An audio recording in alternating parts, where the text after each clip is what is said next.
Welcome to Trigonometry. In section 1.1, we look at angles, degrees, and special triangles.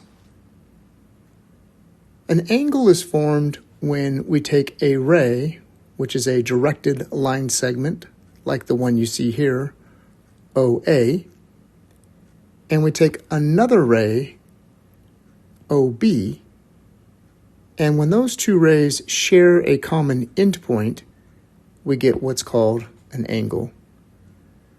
Now, this common endpoint here is referred to as the vertex.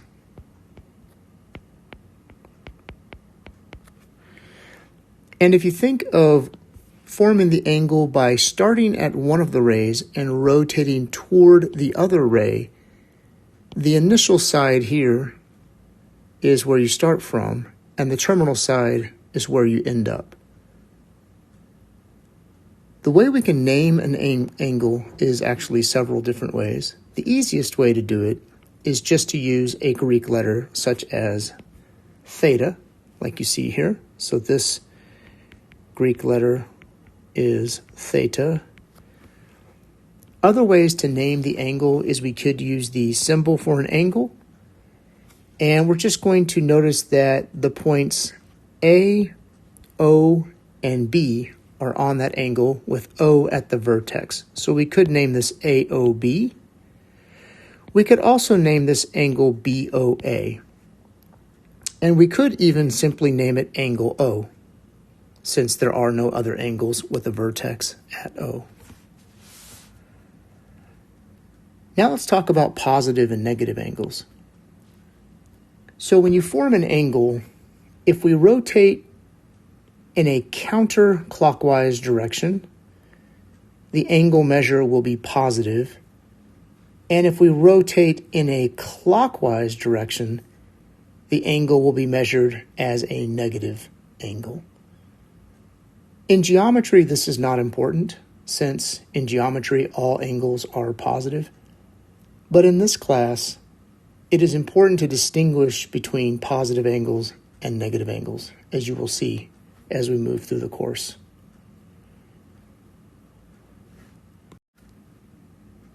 Next, let's talk about how we measure angles.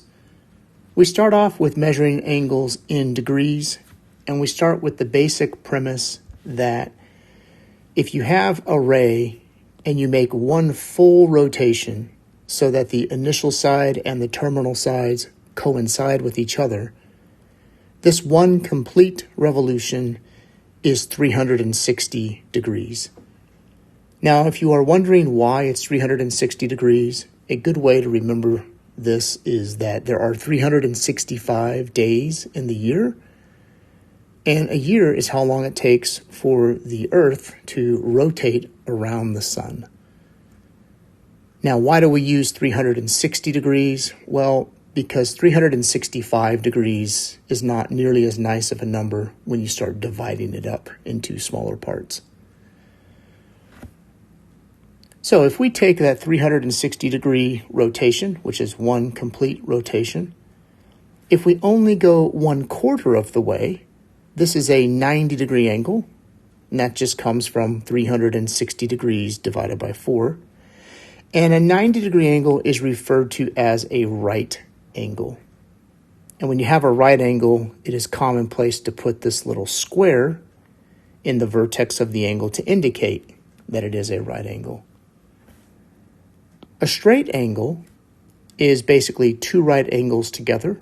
So if you rotate from this ray all the way around to where we're pointing in the opposite direction, notice that this is half of one complete rotation, and half of 360 is 180. So a straight angle is 180 degrees. Now, for further classifications, if you have an angle, and if that angle is somewhere in between 0 degrees and 90 degrees, we call that an acute angle. So if I call this angle alpha, alpha is acute if alpha is in between 0 degrees and 90 degrees. And this other angle over here, we'll call this one beta. beta is an obtuse angle if the measure of the angle is more than 90 but less than 180.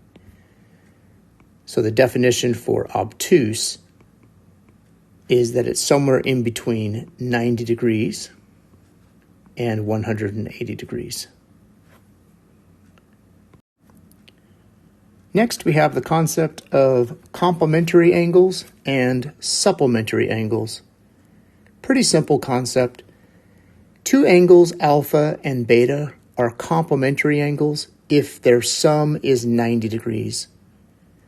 And those two angles, alpha and beta, are supplementary angles if their sum is 180 degrees. So I want to point out something to you here. If alpha plus beta is equal to 90 degrees, notice that we could subtract beta from both sides, and this would give us alpha is equal to 90 degrees minus beta.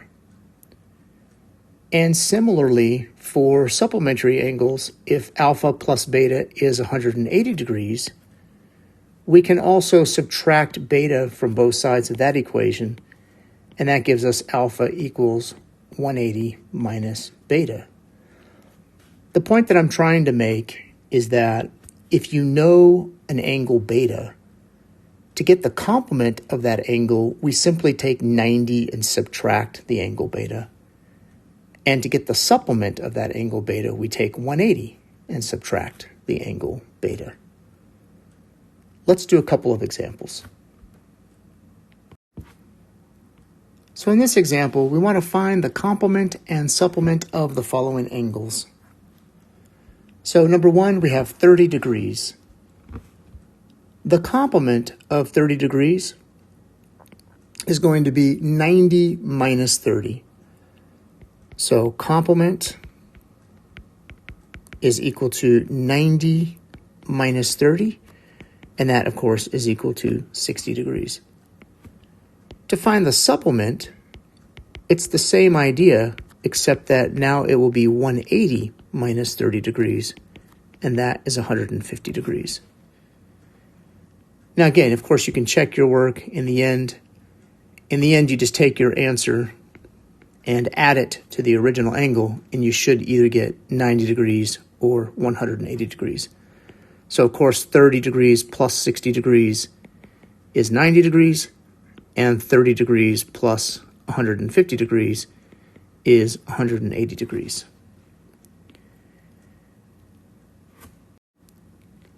In our next example, we start off with the angle negative 40 degrees.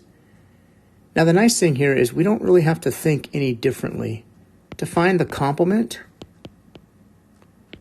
the formula for the complement is you take 90 and you subtract the angle in question.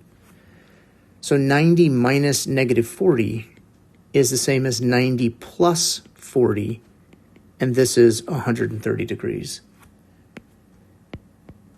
And for the supplement, we do the same thing. We take 180 and we subtract negative 40 degrees. And this is 180 plus 40 degrees, which is 220 degrees. And again, you can check your answer. I'll do it verbally here. If we take negative 40 degrees and we add it to 130 degrees, we get 90 degrees. And if we take negative 40 degrees and we add it to 220 degrees, we get 180 degrees. In our final example here, we have x degrees. So now we're abstracting the concept a little bit. But again, to find the complement, it's the same idea. The complement is 90 minus the angle in question. So in this case, it's just 90 degrees minus x degrees. And usually in this case, we'll just say 90 minus x. So 90 degrees minus x. And x is understood to be in degrees. And the supplement, well, the supplement would just be 180 minus x degrees, which again, we can rewrite this as 180 degrees minus x.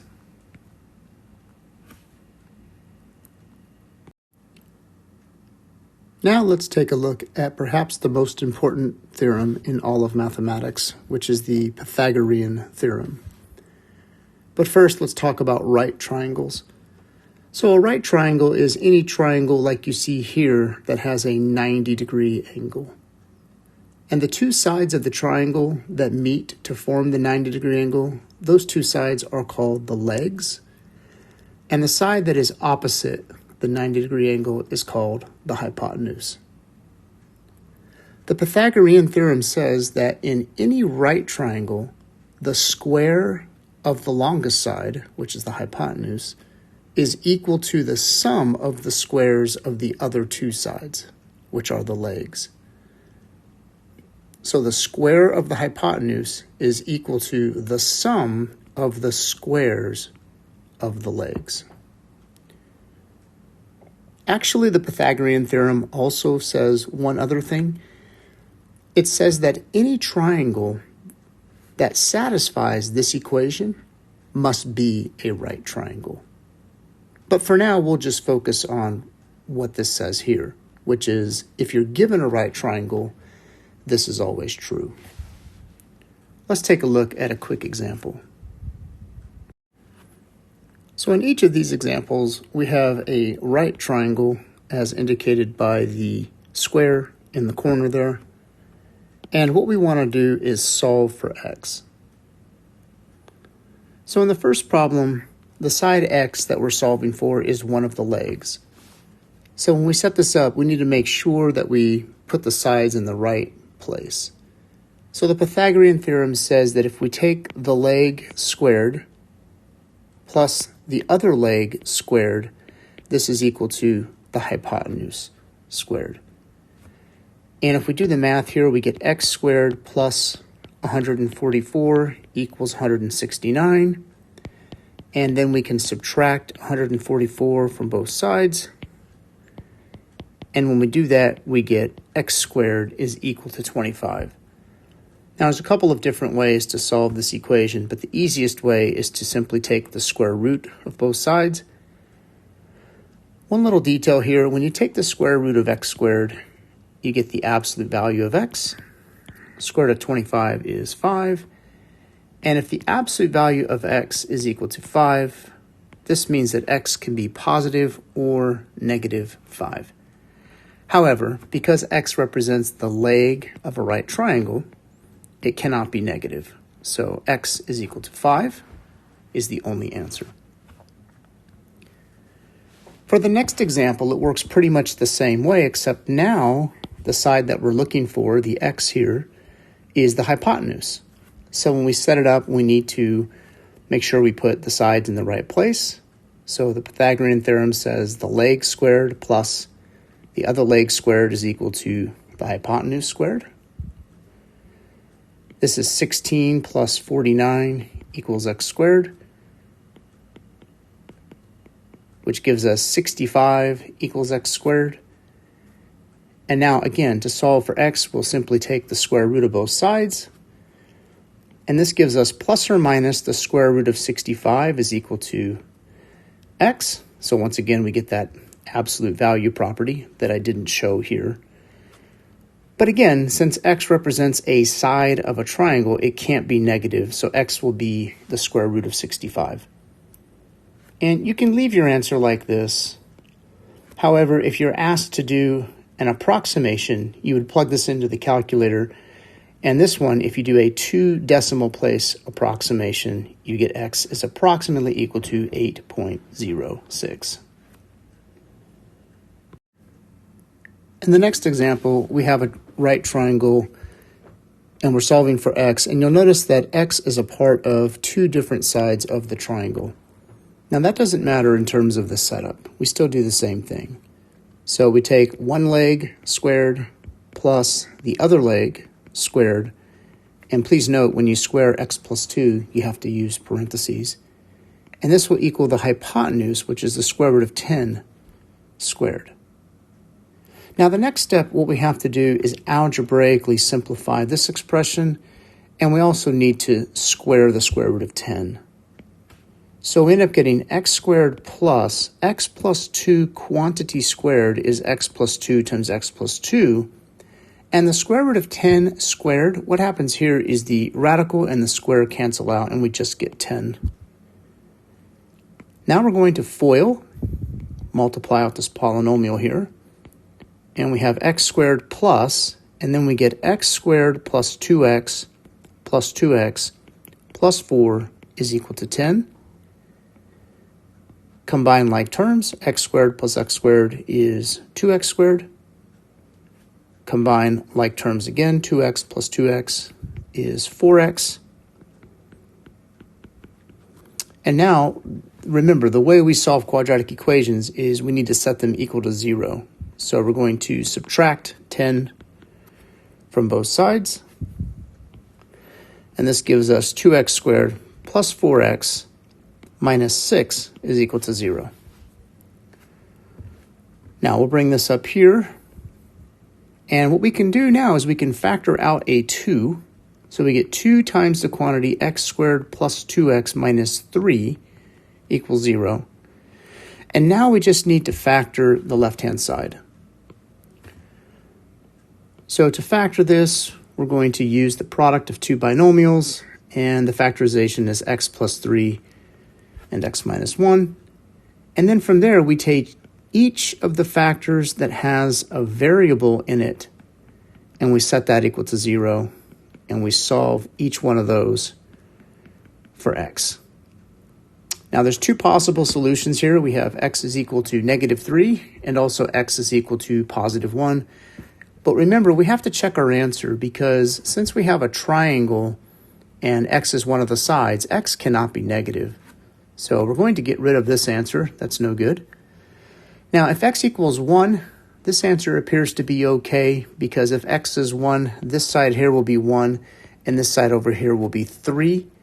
And notice that 1 squared plus 3 squared is equal to radical 10 squared, because basically that just says 1 plus 9 equals 10.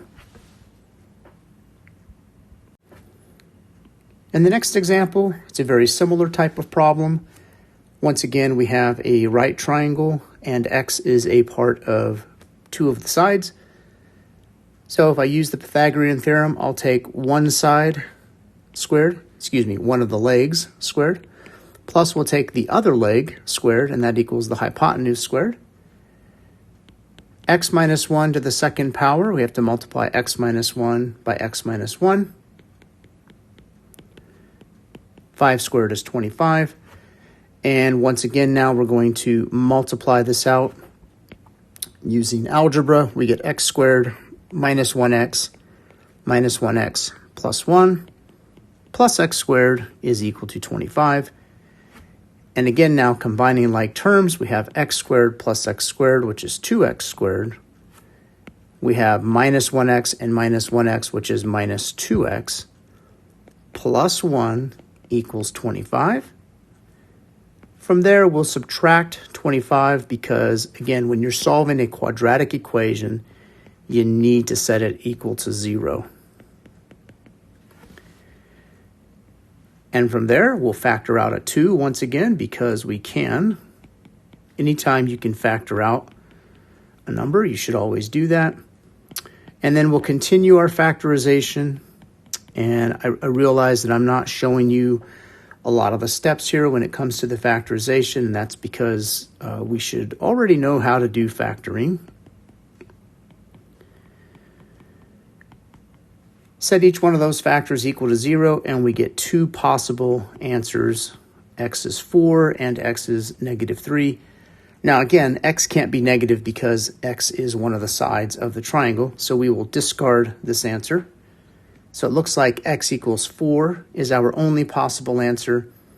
And notice if you plug that in over here, x minus 1 will be 4 minus 1, which is 3. And this value of x here will be 4. And so that means the sides of the triangle are 3, 4, and 5. And that makes sense because 3 squared plus 4 squared is equal to 5 squared, since 9 plus 16 equals 25. Next, let's take a look at the 30, 60, 90 triangle. The 30, 60, 90 triangle is a right triangle in which the two acute angles are 30 degrees and 60 degrees, thus the name 30, 60, 90. In a 30, 60, 90 triangle, the side that is opposite the 30-degree angle is the shortest side. The side that is opposite the right angle is the longest side.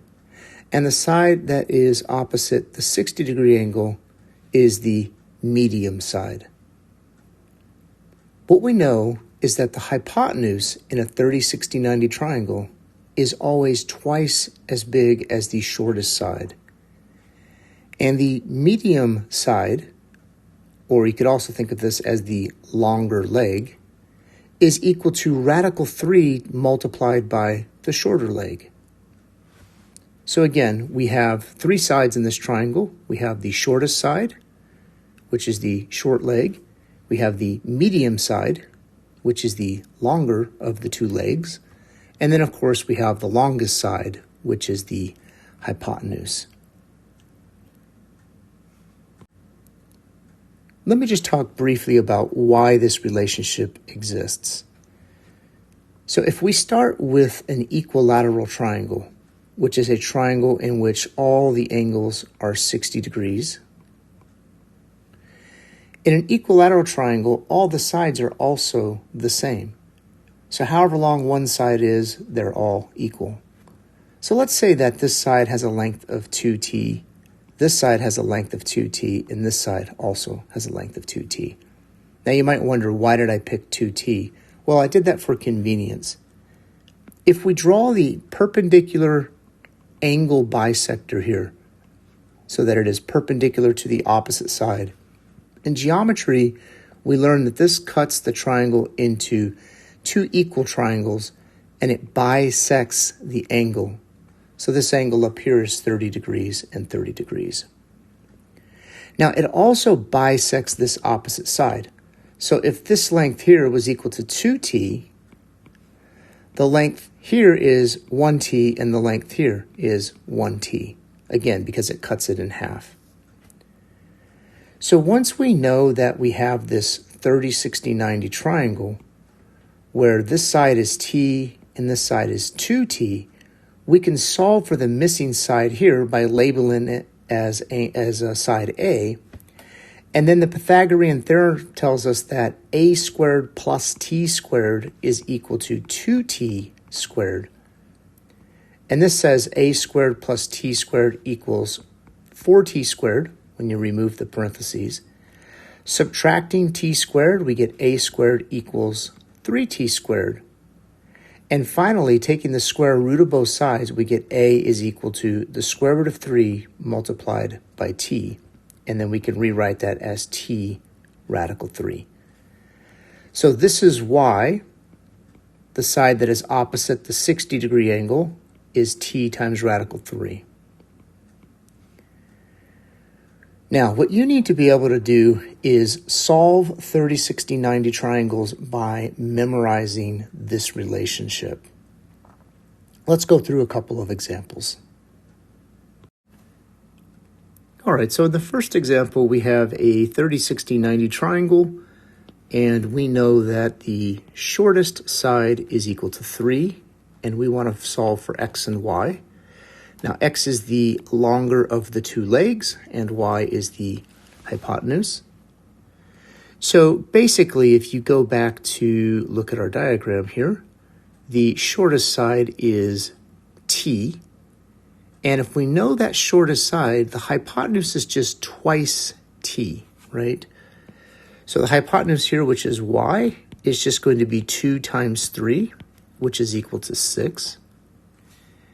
And then the longer of the 2 legs is equal to t multiplied by radical 3. And again, in our problem, t is 3. So the longer leg, which is x, is going to be 3 times radical 3. So this one is really straightforward. In the second example, it's a little bit trickier. In this one here, we know the hypotenuse is 7, and we want to find x, which is the shorter leg, and y, which is the longer leg. Well, there's a couple of different ways to do it, but the really straightforward mathematical way to do it is to remember that x is half of the hypotenuse, right? Because the hypotenuse is twice as big as the short leg. So x is going to be 7 divided by 2, right? And you can rewrite this as 3.5. You can write this as 3.5. But actually, there's nothing wrong with the answer 7 over 2. We could just leave it like that.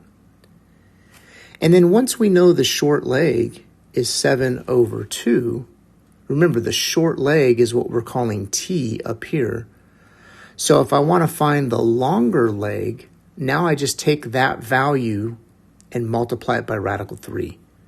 So if the short leg is 7 over 2, the longer leg is going to be 7 over 2 multiplied by radical 3. And we usually write this as 7 radical 3 divided by 2. And the reason for this is because radical 3 can be thought of as radical 3 over 1, and we're just multiplying straight across.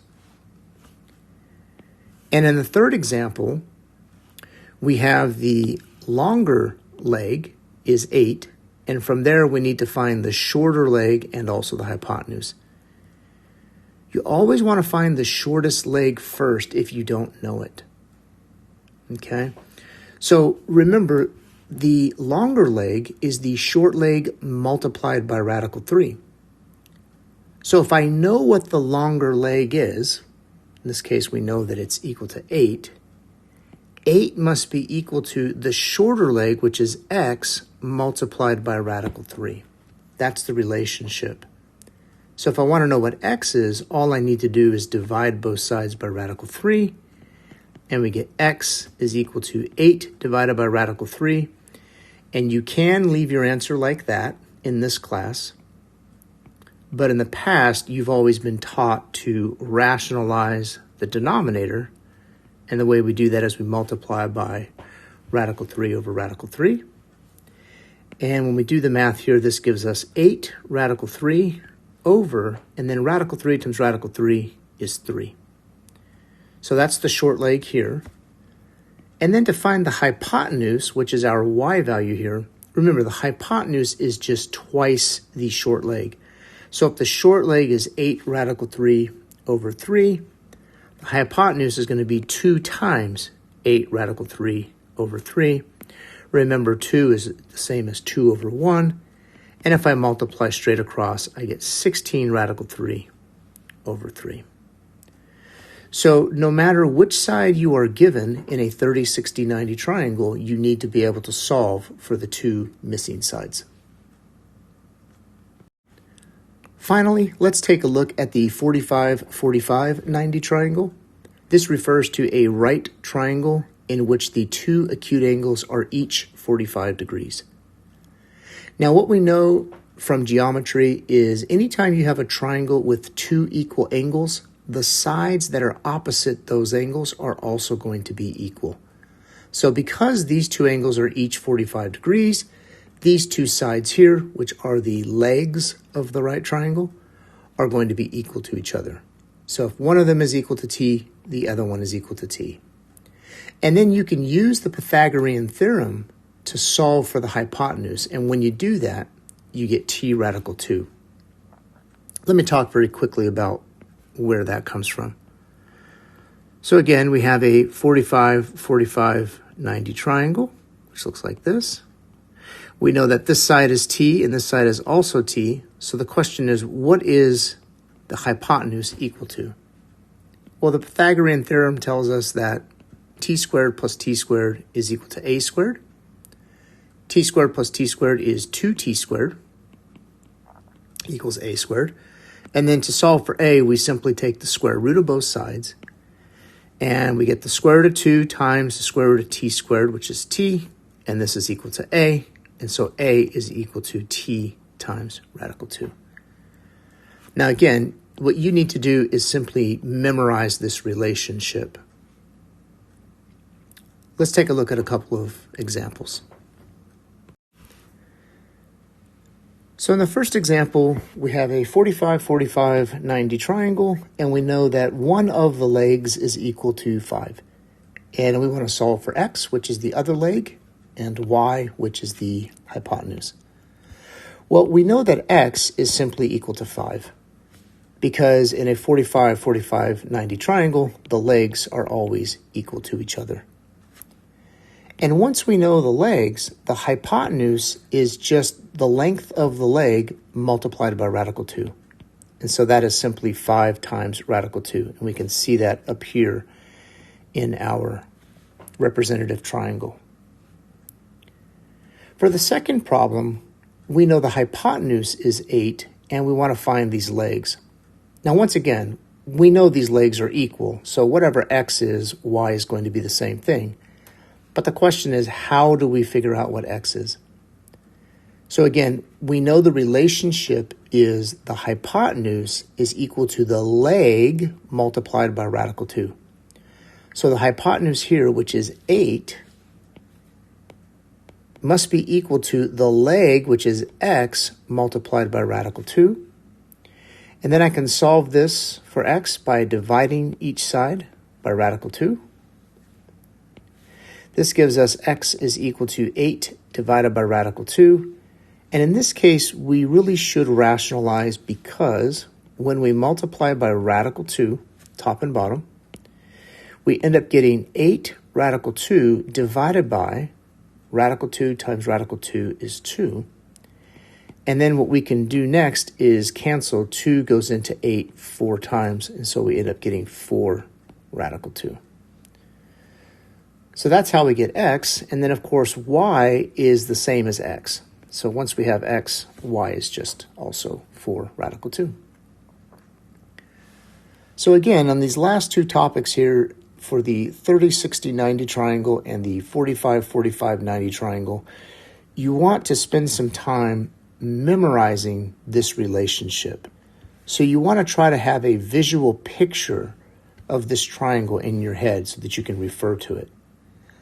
Likewise with this one, you want to memorize this triangle as well. All right, that concludes section 1.1.